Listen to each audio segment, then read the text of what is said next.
The parties didn't provide any additional information during the hearing, so the original amount of modification stayed the same.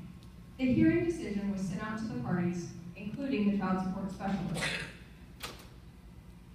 Tommy did not request a petition for judicial review. He also didn't make any more child support payments after the modification went into place. Tommy was bitter and angry with Sue for requesting a modification and refusing to agree to a lower amount. He loved little Maggie but refused to pay the amount of child support that was ordered in the modification hearing decision.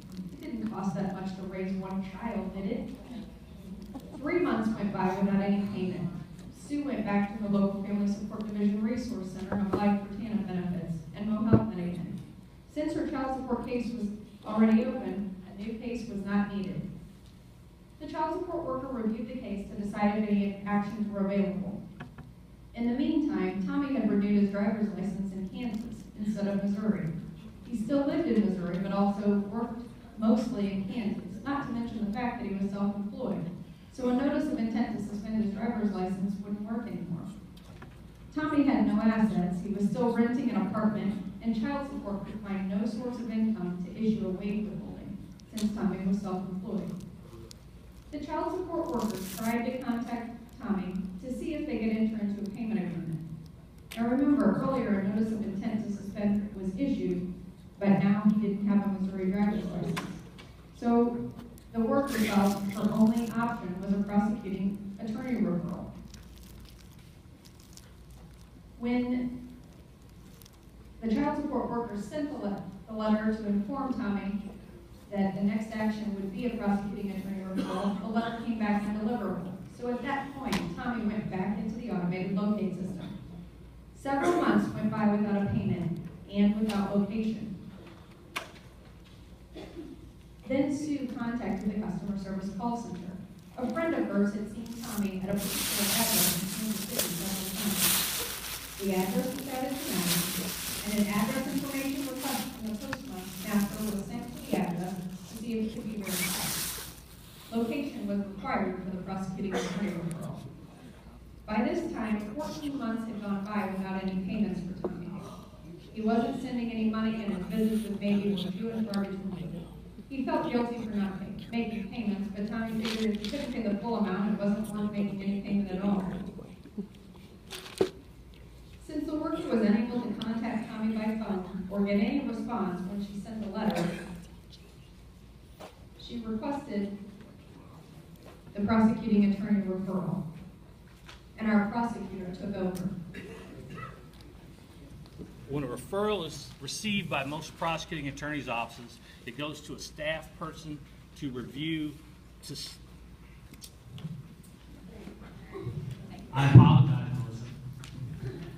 When a referral is received by most prosecutors' offices, and I'll speak generally because I'm not sure about all of them, generally a staff person accepts the referral, reviews it for completeness, details to decide whether they need any additional information, gathers those things together, and my office then would present what they believe to be a complete referral to the prosecuting attorney or the assistant prosecuting attorney to decide on the appropriate action to take. In this case, we're talking about an enforcement case, and so the question would be to do some sort of a letter, we talked about this morning, contempt case possibly, or a criminal case. Given the fact we haven't had any payments in 14 months, if I understand this correctly, and there's been a lot of investment in this case, with my office this would be a criminal case, be a misdemeanor criminal case. So we're going to have a brief misdemeanor criminal trial, I think. We're going to put on a little testimony. It hasn't been rehearsed, so we'll see how it goes.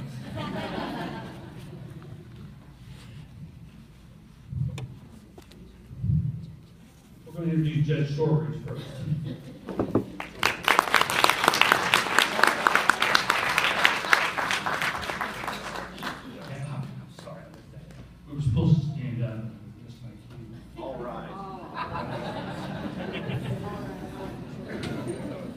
The backstory is Mike really wasn't a judge for some period of time.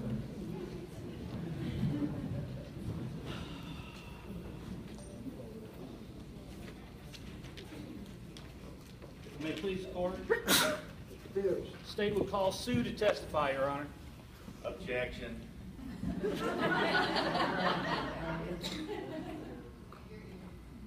She's not disclosed in discovery. She's a necessary part of the state case and was in fact disclosed in the complaint. She's listed as the signatory in my complaint information. Is she endorsed as a witness? Yes, Your Honor, I believe so, although I don't have the file in my hand. Please state your name, ma'am. Sue, And Sue, do you live in this jurisdiction? I do. And Sue, did you have a baby with this bum? I Tommy? did. Object, Your Honor. Question withdrawn, Your Honor. Did you have a baby with this man? I did. And subsequent to that, was there an order put in place? Your Honor, I object. Counsel's leading his client, the witness. Is there a child support order for Yes, sir. support of your child? Yes. And who is supposed to pay you child support? That man over there, Tommy. And in the last 14 months, has he, back up, how much is he supposed to pay you? A lot. And in the last, The same. more or less than 1,000. Less. Okay. And so in the last 14 months, has he paid you less Objection, than Your 1,000 Honor. every month? Your Honor, unless the state can elicit evidence of a proper child support, I ask this case be dismissed.